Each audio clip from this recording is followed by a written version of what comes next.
आइए दोस्तों बात करते हैं आज दिन भर की तमाम बड़ी खबरों में कोरोना को लेकर क्या अपडेट चल रहे हैं। देश और दुनिया में जो चाइना से शुरू हुई इस बीमारी और वायरस महामारी को लेकर जो बड़ी खबरें आ रही है ना, वो आपको बताएंगे दोस्तों। यहाँ पर टोटल 15 बड़ी खबरें निकल कर आ रही हैं। आपको पता होगा लॉकडाउन का चौथा चरण शुरू होने की भी प्रधानमंत्री नरेंद्र मोदी जी घोषणा कर चुके हैं। इसके अलावा 20 लाख करोड़ के राहत पैकेज का भी ऐलान हो चुका है। उसकी भी डिटेल्ड जानकारी थोड़ी सी आपको बताएंगे, लेकिन इससे पहले नजर डालते हैं दोस्तों कोरोना वायरस को लेकर अभी क्या हाल ही में चर्चा और सुर्खियां चल रही है। हेडलाइंस न्यूज बड़ी खबर आप देख पा रहे होंगे दोस्तों कि भारत और डेनमार्क के बीच हुई कोरोना पर चर्चा और कहा कि साथ मिलकर करेंगे मुकाबला। जहां भारत और डेनमार्क ने दोस्तों दुनिया में फैले कोरोना वायरस के खतरे पर मंगलवार को चर्चा की और दोनों देशों ने चिकित्सा अनुसंधान, टेस्ट किट और वैक्सीन बनाने पर बात करते हुए इस महामारी के साथ मिलकर मुकाबला करने का निश्चय किया। दोनों देशों ने कोविड-19 से उत्पन्न गहरे वैश्विक आर्थिक संकट से पैदा हुई चुनौतियों पर भी चर्चा की। विदेश मंत्री एस जयशंकर ने डेनमार्क के विदेश मंत्री जेपी कोफोर्ड के साथ पहली बार वीडियो कॉन्फ्रेंसिंग से संयुक्त आयोग की बैठक की और द्विपक्षीय संबंधों के विविध आयामों की भी समीक्षा की है। ये चर्चाएं चल रही है दोस्तों भारत डेनमार्क के बीच। और साथ ही अगली खबर आप देख सकते हैं कि नई चेतावनी है।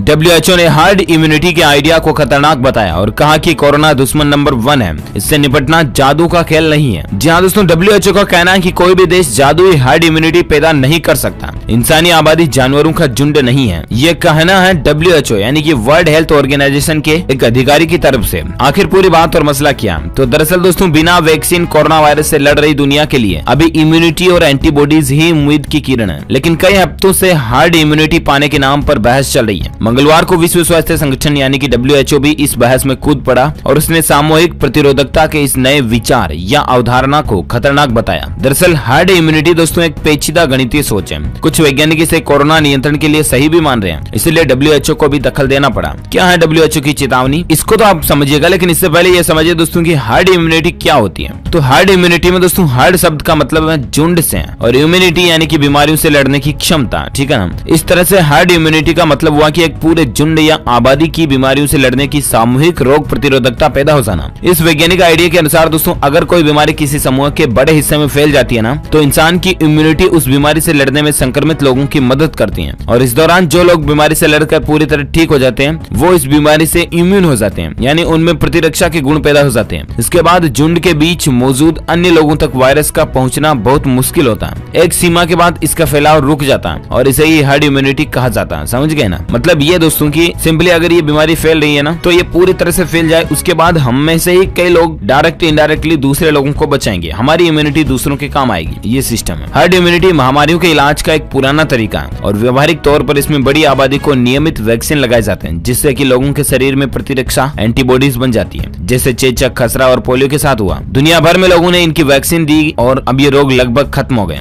वैज्ञानिकों का ही अनुमान है दोस्तों कि किसी भी देश की आबादी में कोविड-19 महामारी के खिलाफ हर्ड इम्यूनिटी तभी विकसित हो सकती है जब कोरोना वायरस उसकी करीब 60% आबादी को संक्रमित कर चुका हो। वे मरीज अपने शरीर में उसके खिलाफ एंटीबॉडीज बनाकर उससे लड़कर इम्यून हो गए हों, तभी यह फॉर्मूला काम करता है। जी हाँ दोस्तों, हर्ड इम्यूनिटी को पहली बार 1930 के दशक में स्वाभाविक रूप से घटने वाली घटना के रूप में पहचाना गया था, जब A.W. हेड्रिक नाम के वैज्ञानिक ने बाल्टीमोर में खसरे की बीमारी महामारी विज्ञान पर अपनी रिसर्च पेश की थी। उन्होंने पहली बार ध्यान दिलाया कि कई बच्चों में खसरा के वायरस के लिए इम्यूनिटी पैदा हो गई थी। तो ये कुछ मसला है, देख सकते हैं आप ये तस्वीर में। अच्छा तो दोस्तों अब आप हर्ड इम्यूनिटी के बारे में तो समझ गए होंगे। अब इसी हर्ड इम्यूनिटी को लेकर WHO ने चेतावनी जारी की कि हम कोई जानवरों जैसे झुंड में नहीं रहते हैं। ये बात भी सही है। विश्व स्वास्थ्य संगठन में health emergency director doctor Michael Ryan ने पूरी दुनिया की सरकारों को उस सोच की आलोचना की है जिसमें वे लॉकडाउन में मर्जी से छूट और बेहद हल्के प्रतिबंध लगाकर ये सोच रहे हैं कि अचानक से उनके देशवासी जादुई इम्यूनिटी प्राप्त कर लेंगे। तो ये बिल्कुल गलत, क्योंकि कोई भी देश कोविड-19 के लिए अपनी आबादी पर कोई भी जादू चलाकर उसमें इम्यूनिटी भर देगा तो ये बिल्कुल गलत फहमी है। इंसान जानवरों के झुंड नहीं है। हर्ड इम्यूनिटी की बात तब करते हैं जब देखना ये होता है दोस्तों कि किसी आबादी में कितने लोगों को वैक्सीन की जरूरत है। ये एक बहुत ही खतरनाक अंक गणित होगा। इससे लोग, उनका जीवन और उनकी पीड़ा का समीकरण उलझ जाएगा। जिम्मेदार सदस्य देशों को हर एक इंसान को महत्व देना चाहिए। कोरोना बेहद गंभीर बीमारी है, ये दुश्मन नंबर 1 है। हम इसी बात को बार बार करें और इसीलिए दुनिया वालों से भी रिक्वेस्ट है कि प्लीज लॉकडाउन 4 के नियमों का पालन करें दिल से और सरकार के दिशा निर्देशों को फॉलो करते रहें ताकि दोस्तों हम सभी मिल करके इस बीमारी को फैलने से बचा सके, है ना। चलिए साथ ही फिलहाल अपन बात करते हैं अगली बड़ी खबर में। देख पा रहे कि कोरोना से जंग में भारत ने दुनिया से लिया सबक, हालात को बेकाबू होने से बचाया है। जी हाँ दोस्तों, देश में लॉकडाउन के लगभग 50 दिन पूरे हो चुके हैं। भारत ने दूसरे देशों के बिगड़े हालात से सबक लेकर पहले ही लॉकडाउन लागू कर दिया था और इससे स्थिति बेकाबू होने से भी बच गई। दुनिया में सबसे ज्यादा प्रभावित देश 5 देश जिसमें शामिल है अमेरिका, स्पेन, रूस, ब्रिटेन और इटली है। जबकि मौतों के मामलों के आंकड़े में सबसे ज्यादा प्रभावित 5 देश जिसमें अमेरिका, ब्रिटेन, इटली, स्पेन और फ्रांस है। भारत कुल मामलों के अनुसार अभी भी दोस्तों 12वें स्थान पर है, जबकि कुल मौतों के मामलों के अनुसार 16वें स्थान पर है। भारत में स्थिति काफी बेहतर है क्योंकि अभी लॉकडाउन को 3 बार ऑलरेडी आगे बढ़ाया जा चुका है और लॉकडाउन का चौथा चरण भी शुरू होने जा रहा है। और ऐसे में लॉकडाउन का तीसरा चरण 17 मई को खत्म होगा, चौथा चरण 18 मई से शुरू होगा। यही भी एक बड़ा कारण है दोस्तों कि भारत आज भी कुल मौतों के मामले में अन्य देशों के मुकाबले बेहतर स्थिति में है। ऐसे में दोस्तों भारत की रणनीति की दुनिया के अलग अलग देशों की सरकारों ने भी सराहना की है। यह हम सभी भारतीयों के लिए गौरव की बात है। अगर आप भी एक सच्चे भारतीय नागरिक हैं तो इस वीडियो पर एक लाइक जरूर कर दीजिएगा, दिल से लाइक करना भारतीय नागरिक होने के नाते।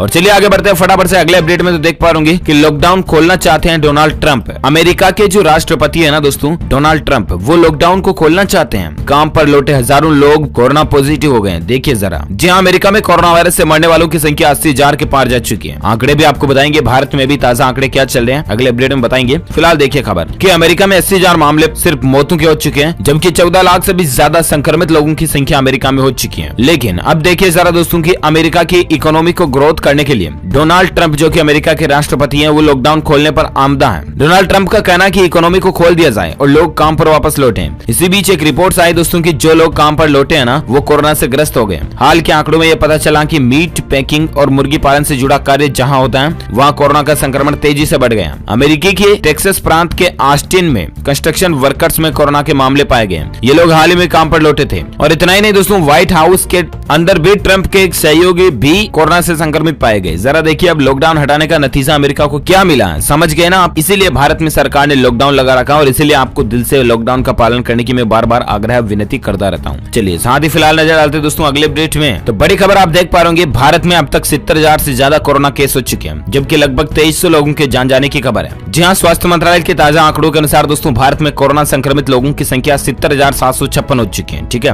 2293 से भी ज्यादा लोगों की जान जाने की खबर है। वहीं अनऑफिशियल डेटा की बात करें तो मीडिया रिपोर्ट्स के अनुसार आप देख सकते हैं 74,243 केस कोरोना के संक्रमित के हो चुके हैं। कम्युनिटी ट्रांसमिशन का पता लगाने के लिए 69 जिलों को चुना गया, जिनमें मध्य प्रदेश और राजस्थान के 3 जिले भी शामिल हैं। जहां देश में कोरोना के कम्युनिटी ट्रांसमिशन का पता लगाने के लिए दोस्तों देश के 21 राज्यों के 29 जिलों को चुना गया। यहाँ आबादी आधारित सर्वे किया जाएगा और भारतीय आयुर्विज्ञान अनुसंधान परिषद यानी कि ICMR के अनुसार इन जिलों में कोरोना वायरस के कम्युनिटी ट्रांसमिशन का पता लगाने के लिए एंटीबॉडीज की भी जांच की जाएगी। एक जिले के 10 क्लस्टर क्षेत्र के हर घर से एक व्यक्ति का सैंपल लिया जाएगा। ये स्वास्थ्य मंत्रालय की एक नई प्लानिंग है Indian medical council research organisation की तरफ से, जिससे कि हम कोरोना से और ज्यादा बेहतर तरीके से लड़ पाएंगे, है ना। चलिए साथ ही फिलहाल अगली खबर आप देख पाओगे, लाइव अपडेट आ रहा दोस्तों कोरोना वायरस को लेकर। चीन अमेरिका में और बढ़ेगा टकराव, अमेरिकी सीनेट में पाबंदी लगाने पर भी चर्चा चल रही है। और साथ ही अगला अपडेट है, भारत में इस बीमारी के कहर पर हालात देखिए। कुछ डेटा आप देख सकते हैं दोस्तों, बीते 24 घंटों में अगर बात करें तो पूरे देश में 3604 नए मामले देखे गए, जबकि देश में पिछले 24 घंटों के दौरान दोस्तों 87 लोगों की जान जाने की खबर है। इसी बीच एक राहत की खबर यह है कि 22,455 लोग जो है ना वो इस बीमारी से ठीक भी हो चुके हैं, रिकवर हो चुके हैं, इस बीमारी को मात दे चुके हैं। ये अच्छी बात है। और साथ ही अगली खबर देख पा रहे कि दिल्ली में इस कोरोना वायरस का मामला कहर बढ़ा है। 50 दिन में 254 गुना मामले बढ़े हैं इसके। और साथ ही अगला अपडेट है दोस्तों, आगरा के अंदर भी देखिए आप कोरोना पॉजिटिव 12 नए मरीज मिले हैं, 777 कुल संक्रमितों की संख्या हो चुकी है। साथ ही अगला अपडेट आ रहा है दोस्तों कि कोरोना से लड़ने के लिए मोदी सरकार का राहत पैकेज दुनिया के सबसे बड़े पैकेज में से एक है। जी हाँ, आप विश्वास नहीं करोगे लेकिन मैं आपको बता दूं दोस्तों कि कोरोना संकट का जो 20 लाख करोड़ का राहत पैकेज है ना, वो दुनिया का 5वां सबसे बड़ा राहत पैकेज है। पहली बात तो ये, ठीक है।